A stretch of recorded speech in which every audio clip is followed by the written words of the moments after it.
Welcome back to the All About the Life podcast. I am your host, D. Watt. Y'all, this podcast is where we talk about real life and real faith. I just want to say this podcast is for people navigating their 20s and 30s in their real life and real faith, but it's not just for the 20s and 30-year-olds, because I talked with someone, they said, I can't watch the podcast because I'm well past my 20s and my 30s, and this ain't for me. But it is for you, because we talk love, life, health, and everything in between. So if you can relate to it, then you involved in it as well. So come on in here, everybody, so we can discuss what God has. All right, everybody. So as we see, we are in a different atmosphere and space. This is where I'm going to do most of my potting. I figured that out. That's where I started was cool and all, but this is where I'm at. I'm in the comfort of my home. And we call this basically our sunroom, where my mama comes and pray and fill this room with worship. So I feel like this is the best area to be, because it's already anointed and saturated with the Spirit. So yeah, we're gonna be in here and got some extra things going on. I see like how hard it is to pod. So I'm just gonna talk about that today, like just the difficulty of staying content when you know that you are called to this purpose or called to this moment, and how you just gotta navigate through everything that is being thrown your way to make you not want to do it or not even get into it to keep going. So we're gonna get started with that today. Yeah, this is a lot harder than what you see people doing, like especially when you are like new to doing it. So I can see how it can get discouraging in those first few weeks or months of doing it, because as y'all can tell, I have not put anything out in the first few weeks or months of doing it. So so yeah, you can see how it could go, but I am going to do better because I have a great accountability partner and team. Woo woo. But yeah, so that's basically where I'm at with potting right now, and just staying raw and honest, like all about the light is. Like, it ain't easy. That's what my daddy wanted me to name it. The pod, it ain't easy. We're still talking about the same stuff, but just how life and how marriage and how everything ain't easy, but we just doing it with a different title, because it ain't easy. It really ain't easy. None of this has been easy for me. Like, yeah, especially when you have so many different situations in different areas that kind of impede on each other. So like you may be dealing with something in one area that's affecting the way you think in a different area. Yeah. I feel like when we do have situations happening in all areas of our lives, we do give more attention to, or have more emotions off of that area that's really hitting us hard, that we don't focus on the other areas that we have, like work or marriage or just family time, because I feel like work has been really beating my head in a sense. But also marriage has been too. Like, that ain't easy either. So so it's messing with potting, because it's like I'm not in the mind space like how we started off with wanting to do this. Like, I'm trying to make sure I got everything happening at work, like getting all that's done. Like, they got me doing something new every day now.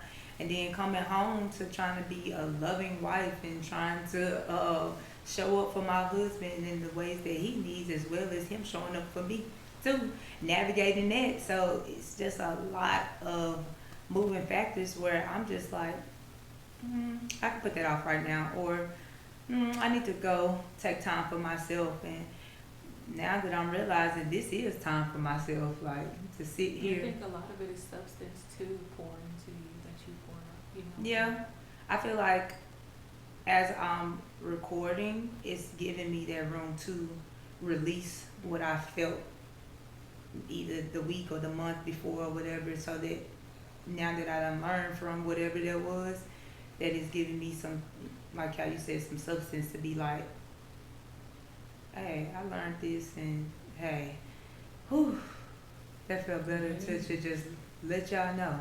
It was not easy this week, or it was not easy last month, but this is what my light looks like. This is what my life feels like. My light feels like. And it ain't easy. It ain't easy to be called to be a light in this world. Like it's so much tough. Like I cannot stand religious people that be like, oh, the Lord has kept me all through the days, and that's how I'm making it, prayer, fasting, and that's true. Prayer and fasting does help, but nah, it's real life out here. When you get up off your knees, and yeah, that's literally what it is. It's like you gotta fight to be bright. Yeah. This is where when the enemy comes too dim, because he can keep being in your ear like, you got this going on over here, you not good enough over here, you not better than you was this, like just that talking stuff. And then he sends out people to test you. Man, I feel like I've been in some tests, and I've been passing. Oh, I thank God I've been passing, because I've been just straightened up. I've been keeping my mouth closed. And the only reason I've been keeping my mouth closed is because, like how you just said, I learned those tools in my prayer time, in the fasting that I've been doing, because, man, I could say a lot of things, but I learned that I just be like, you're testing me, like, you're triggering me. You're triggering me. No, you're testing me. And I just say that in the back of my head, and I just keep going on, because I know you're trying to trigger me. You're triggering me. But hey, that's what you're supposed to do. And like you said, the devil definitely sends people and things, but it makes me think of that scripture where it says like darkness cannot snuff out the light, but it can dim it. Yeah. You know, so it's definitely just like you said, it hit when you said it, trying to What remain, scripture is that? to remain bright. Darkness cannot snuff out the light. The dim part I have to say. Oh. And shoot, I go to nah, cause they ain't sponsoring me, so I ain't gonna tell you John 1:5. who I go to go look up stuff. So go to Google until these people sponsor me. So if you use the NLT version, What do you say? John 1:5, 1:5. the New Living Translation. I only look at the New Living Translation version. I do not go to any other version other than NIV or the Message, because I like a little ghetto Bible sometimes. But that's just to literally read it in a way. But yeah, I only read New Living Translation because it's literally New Living, and it translates. It's exactly how I can read it and understand. So I only go to the New Living Translation, but no, that's not NLT. That's NIV. See, only NIV and NLT I read.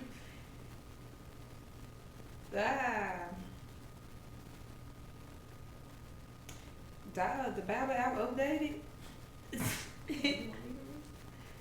Nah, I can read it. I'm just saying. I just realized the Bible app just had an update. It was not like this yesterday. So they had to update it overnight. 1:5. The light shines in the darkness, and the darkness can never extinguish it. I like that. It can never put it out. It can never put it out, no matter how much of what's that? The fire hose or the fire extinguisher, because that's extinguish. It can never extinguish it like a fire extinguisher. It can't do it because the light gonna always outshine darkness. Communication in these dark or quiet moments is key, because the enemy sneaks in to basically tell you, like I said, they know why they doing that. They know, but some people really just don't know what they did or why you moving like that until you open your mouth and say something. because it could be a whole different reason why I'm apologizing, or and you can be like, that ain't even what happened. That's not why I'm upset. That's not why I'm upset.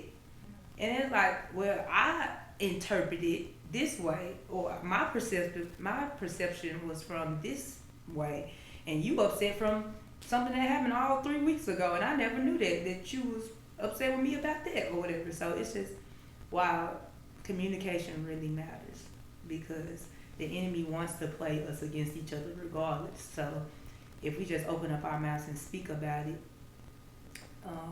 that helps out too.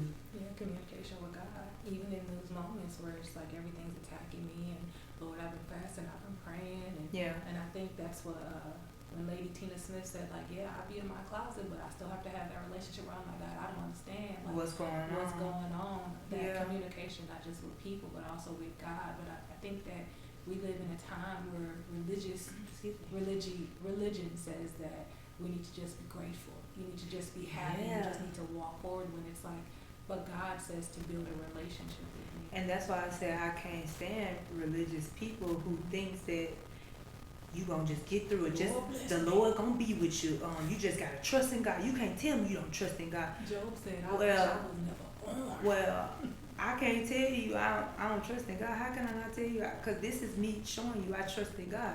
I don't know what's going on, but God, I trust you. But I can still feel those emotions. I can still say, I don't know how I feel right now, or I don't know what's going on right now, but God, I trust you. But these are my feelings right now. This is where I stand. Like, that's that worst. I'm not sitting in my feelings, but this is a moment that I'm having. And for me to still be human, because Jesus was human for a moment, so he understands those emotions to know this is where we at. Like, she can feel that way. This is why she feel. I understand why you feel that way. He's not asking us to be robots, or I'm not just gonna change the situation because you feel something. And I'm not gonna move faster because you feel this way. But hey, I can still comfort you. Yeah, I can still comfort you. They that mourn, for they shall be comforted. Not even just that, because that too, that. But more so in the fact of just real life examples. A man was telling me at work how his body's just always in pain, and I was like really feeling him on it. Like, not that my body always in pain or whatever, but I was just feeling him on what he was saying, and I was like, I'm sorry that you feel that way or whatever. And he was like, what you sorry for? I did this to myself. And it was just, and from this story, it was just, I have compassion for you. Like I have sympathy for what you got going on. So I'm not going to keep looking. I'm talking. That's why I said, it's move over here if I'm going to talk to you. I'm not going to look. I'm going to keep looking at you, because that's how you talk to a person. Okay. So yeah, this is what it looks like. Yeah. And you know, a lot of people. I can't.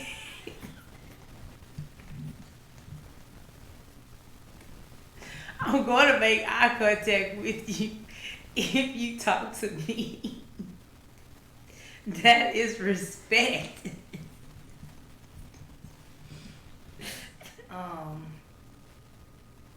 Nobody want to see nobody else struggle. Yeah. Like I just don't want to see you in here to get better or whatever, but nobody want to see you in pain or struggling through stuff. So this is why I have compassion for you, because first of all, I enjoy my job. I enjoy the people that I meet at my job.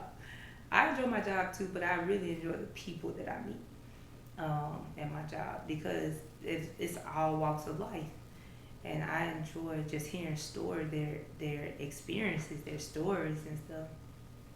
So of course I just have a empathetic heart for people, and that's why I feel like it's hard for me to stay focused on what the Lord has called me to, because I don't ever want to put myself in a place where I'm showing up, while I'm still in pain. But I still gotta show up still. I don't know if that makes sense. That don't make sense? Like, I don't wanna, like, if I'm telling people to trust and be real, I don't wanna show up when I'm like, You don't want to show when you down. when I'm down, yeah.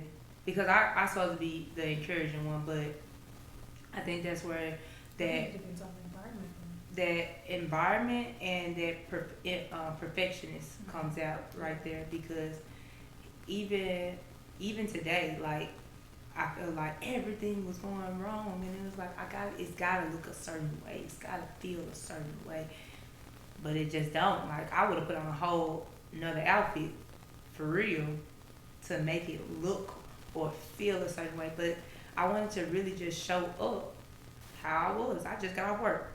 This is how I feel. It's been raining all day. And it's been raining all day, and first the mics weren't working, the camera wasn't working, nothing was working, and it was just like, and I told her, Allie, like, I'm getting discouraged, because I'm trying. How would I put my best foot forward? Now everything ain't working. It's like, that's the enemy. You don't want it to go That's impatience. Also impatience, but everybody want to blame the devil for everything. That is the devil. That is the devil. He don't want me to be great. He don't want me to do great things. He trying to stop me, but nah, that's my impatience, and also the perfectionist that I am experiencing and want to let go and pray my strength in the Lord. Y'all ain't praying hard enough. And that's what happens when you show That's up. what it is. When you show up the way God calls you to show up, and not show up with having. It's not bad to want things to be a certain way, but it's bad whenever you can't go forth if it doesn't look that way. Also, yeah, facts. Because if it don't look away or it doesn't feel away, I can just be like, all right, I ain't supposed to do it right now. But that's also with discipline too. Like, you just gotta stay disciplined.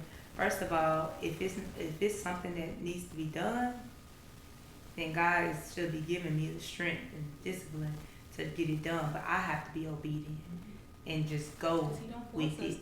He ain't gonna force me to do any of this.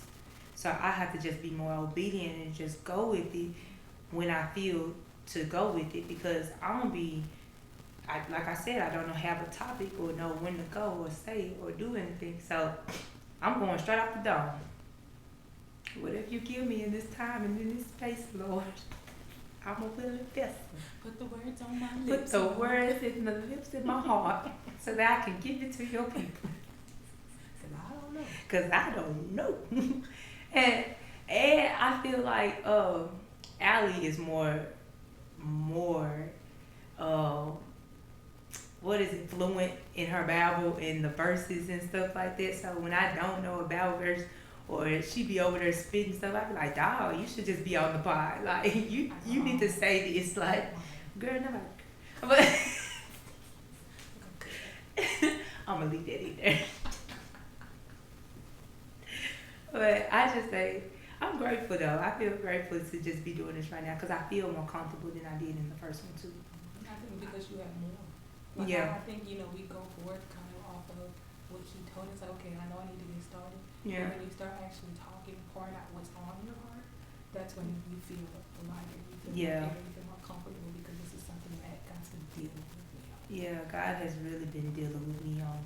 Not just starting, but pouring. Not just starting, but hey, let's do this. Like, I'm going to work with you. You just got to get in front of it. Like, it doesn't matter how it looks. It doesn't matter how it sounds. It doesn't matter who can hear this and who can't hear that. Like, that's what you care about. But just do it. Just get in front of the camera. Like, just get on the mic. Just do it. Because I wanted to be in. I wanted to do it ASMR. And can you hear me? I'm going to scratch the mic. Yeah, I'm sorry. I play too much. I really do. But it's just how it is. Like, this is what it is. This is what it is. And Yeah, I'm gonna just end it off of that. This is I feel good. This is gonna end it right there. So if you have enjoyed to see my true authentic light and you feel like this is how your light looks as well, welcome to All About the Light podcast once again. I hope you have enjoyed this episode. Share, like, subscribe, and comment. Tell me how you've been feeling, how you've been going as well throughout your day, throughout your process. What's been hindering you to shine your light? What's been showing up? Talk to me. All right, for real. Hey, let me get out here. Until next time, keep your light on.